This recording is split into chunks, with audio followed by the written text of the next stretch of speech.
Coach, with the bye week, I'm assuming obviously you guys used that to get healthy and all that. Everybody who's not going to be out for an extended period was pretty much able to use the time off and get a little bit more healthy? Yeah, there's a lot of things we need to worry about.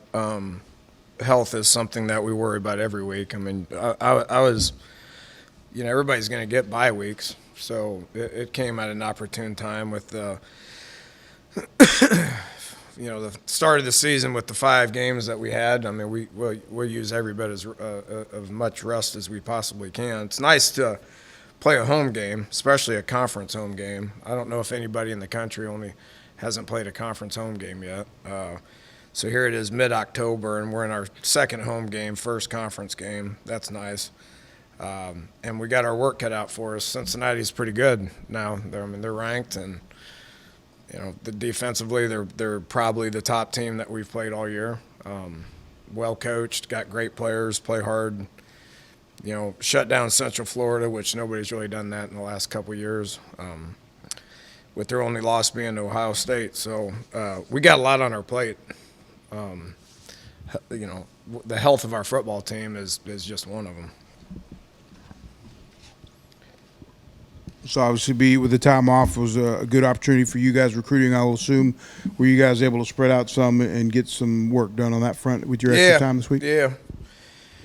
You can't practice the guys every day. So we worked hard Monday, Tuesday, Wednesday, Thursday. Guys got out of here Thursday and recruited Thursday night, Friday night. A couple of them were even out on Saturday as well. There's a certain amount of days that we can be out in the fall. We'll be out the appropriate amount of times. So just being visible out there I think is really important, especially in this city that has such great high school football. I was out Thursday night, saw Katie Tompkins. That's about as good of a high school football atmosphere as you're going to see across the country ever. And so we had presence not only across the city but throughout the state, and hit some junior colleges as well. So I can't really get too specific with all that, but it was good to be able to get out and gave the guys a couple days off, which they needed. Now I'm expecting those guys to come in here today and be fired up, ready to work hard to prepare for Cincinnati. Danny, you had some young guys get in on offense in the North Texas game. I was wondering specifically with the 2 offensive linemen and Clayton, how much was that an opportunity to maybe take a step back, have a week where you're not really having to rush to prepare for an opponent, but maybe grasp a few things that you wanted them to see? I kind of felt a little guilty last week because we had 10 days to prepare, 9 days to prepare. We're used to doing it in 6, and we had 9, and there was points throughout the week where I was like, I don't know what else. We got all our work done, so we can actually go home. And this week obviously the same way. But I thought those young guys played really well. I really do. Jack Freeman stepped in and played well. Dennis Bardwell, who should be younger than he is, it's another one of these old linemen that didn't redshirt, which is just mind-boggling to me. But he played really well. I thought Dennis stepped in and did a great job. And then Clayton, same thing. I mean, the conversation's the same thing with him. Thought he stepped in and played really well, which I knew all 3 of those guys would. And we've talked about this in length, but it's always got to be the next guy up mentality.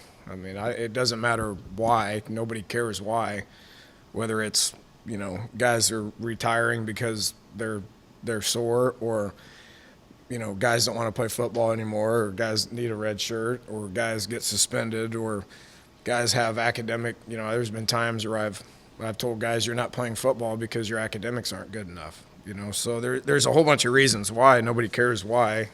You better have guys step in and play at a high level, and we did. Those 3 guys stepped in and played well.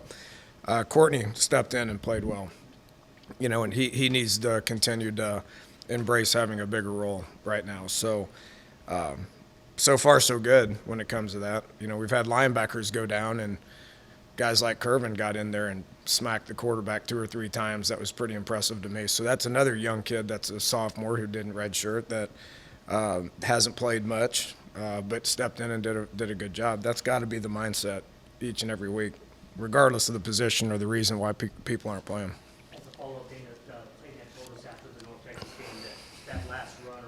last runs, he maybe hit the turf playing it hard. Did he go through practices to where? Yeah, he's fine. It's stuff like that's going to happen. I mean, so nobody cares why. Just get ready, get healthy, and get out there and play, or somebody else needs to. But I'm expecting him to continue to get better. I mean, I thought that was a really good opening start for him, and his mindset's been really good. And I think he's going to be pretty fired up to play a home game here this Saturday. What are some of the challenges, just in general, of a road game? Of a road game? Yeah. I don't view them as challenges, regardless of what their atmosphere is like, or their stadium's like, or their team's like. I mean, it's all about our team.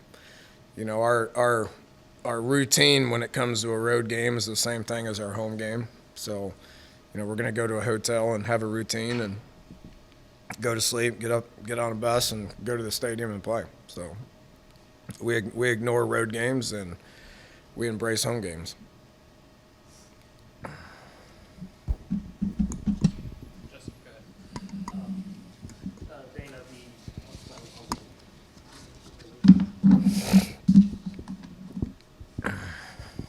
Dana, the last few games you've I guess with Porter and Carr, you've had the ability to at both times to see them in, whether both at the same time or one or the other.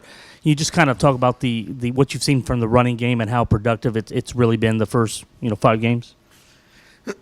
Yeah, I've been very happy with our running game. Whether it's what Derek brought to the table from a quarterback run game, Clayton brings the same stuff.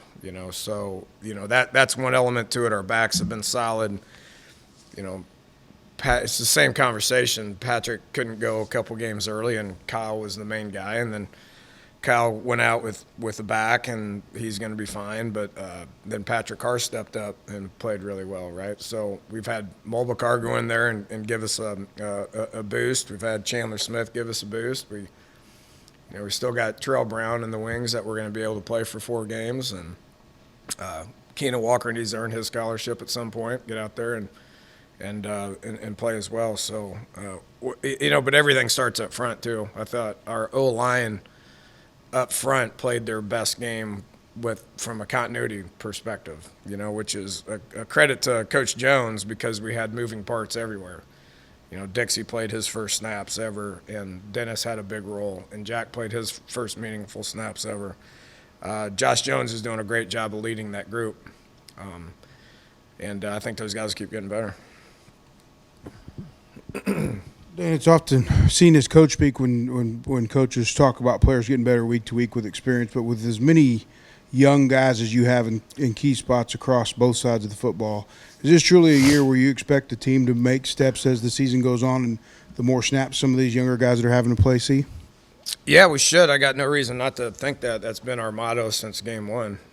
So year ones are tough for everybody. So you got it. That's what your mindset's got to be. You got it. Just no excuses. Practice hard, prepare hard, go out there and play hard, and you have a chance to win. If you do that, the wins will come. A lot of wins will come, which is going to happen here.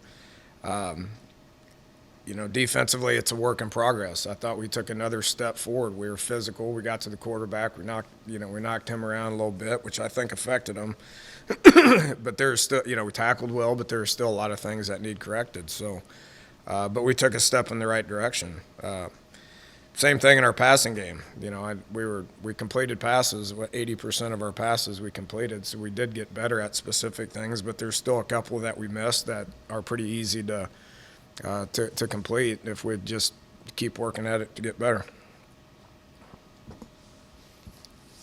Dana, does the O-line stay the same from North Texas, or not, or do you feel like you get some guys back, or is that not an option? Because I guess you mentioned Jared after the game, and then Justin was the other one who didn't play. Where does the O-line stand? Yeah, just based on how they practice this week.